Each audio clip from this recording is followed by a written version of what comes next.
Balik sa GMA Regional TV Live karong buntaga makapuso isyong COVID-19 ang atong hisgutan taliwan ining hulga sa mas makatakod gyud nga Delta variant ug uban pa mga variants nga mitumaw karon ug kining nagpadayon nato nga vaccination rollout kay ubay-ubay pa man gyud ang dunay vaccine hesitancy. Mga kapuso unsay angayan natong buhaton ini. May tagtambag gikan sa eksperto karong buntaga makauban ta ang presidente sa Philippine Society for Microbiology and Infectious Diseases Cebu Chapter, si Dr. Fiji Tambago. Good morning, Doktora! Welcome sa GMA Regional TV Live. We're so glad to have you this morning. Kumusta mga karundok? Good morning, Sir Nico. Good morning usab sa atong mga viewers. So here I am. I'm still with the healthcare frontliners. No, we are busy battling COVID head-on, so to speak. Salamat, Doc, for joining us. Dunay pipila ka mga tao, Doc, wa pagyud kasabot kung unsa kini mga variants ug epekto niini sa lawas, mga uban laksra ang pagtuman sa mga health protocols para masabtan pag-ayo, Doc, sa atong mga viewers unsay kalainan ini mga variants ug unsa man isla ka contagious, Doc. We have to bear in mind no nga nature na siya sa virus to mutate or to change because of survival aron pod mabuhi sila. So they are surprising us no every now and then with these changes in their spike protein. So mo nang naatay matawag nga variants of concern. So mo ning atong alpha, beta, gamma and delta nga mga variants. Kaning bag-o nga variant nga atong gitawag nga delta is more transmissible, meaning to say mas dali siya motakod.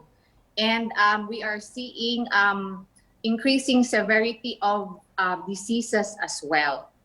Doktora, unsa magyud ang kategorya sa COVID unsa to pagkonsiderar? Airborne, droplet or contact precaution? Kini daghan, Doc, moingon nga airborne daw ni, napoy uban nga droplet makuha, sa uban pod pinaagi ko na sa contact. Ang kaning mode of transmission sa COVID-19 is through droplet, no? So it means to say respiratory droplets when the person or infected person will cough, will talk or sneezes. People also get infected when they are touching contaminated surfaces or objects and then immediately touching their face, especially the eyes, the nose, and the mouth, nga mauna siya ang portal of entry sa atong virus.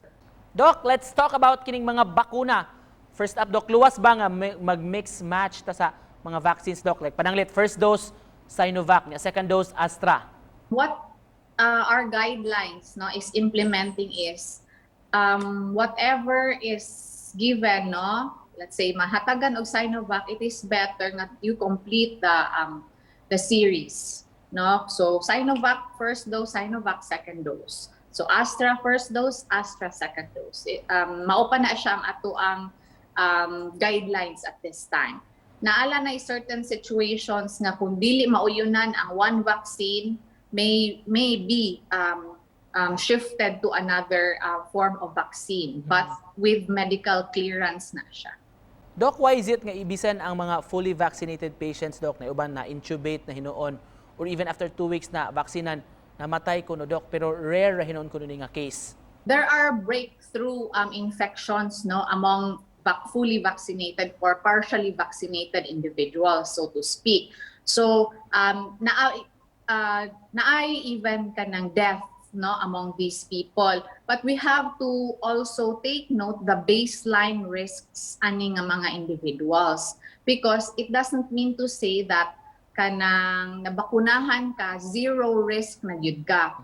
You have to consider ang comorbidities, no, like the age, if more than 60 years old, diabetic, dialyzed individuals, cancer patients on chemotherapy, mas more man na sila nga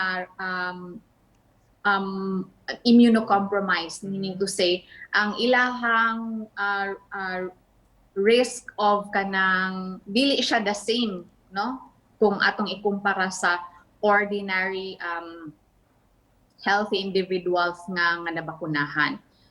Why is it, Doktora, nga bisan fully vaccinated ang uban nagka-allergic reaction o uban mga late ang mga reaction sa ilang lawas?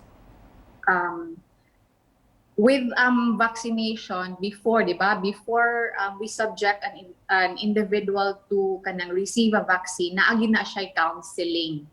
And then naana siya history, physical examination, interview, because we have to check the baseline, no, nga risk factors aning individuals kung naa ba ni sila mga allergies. So ang benepisyo sa atong vaccine outweighs the risk. Doktora, National Heroes Day karong adlaw, of course pasidunggan nato atong mga medical frontliners nga nagisugpo sa COVID-19. Imo mensahe kanila, Dok? Well, we're always here, no, kanang battling, no, COVID head on, no. No matter how tired we are, we're still doing the best we can for the love of our community, no. I'm sending message, no, to the community, no, nga it is very crucial to maintain and reinforce, no, the adoption of the minimum health standards. So we have to really it has to be part of our daily routine, part na siya sa atong checklist. And let's get vaccinated. Alright, Doc, magpasalamat mi dako sa imong pag-uban kanamo Presidente Makapuso sa PSMID Cebu Chapter, Dr. Fiji Tambago. Daghan kayong salamat sa imong kahigayunan, Doktora. Welcome.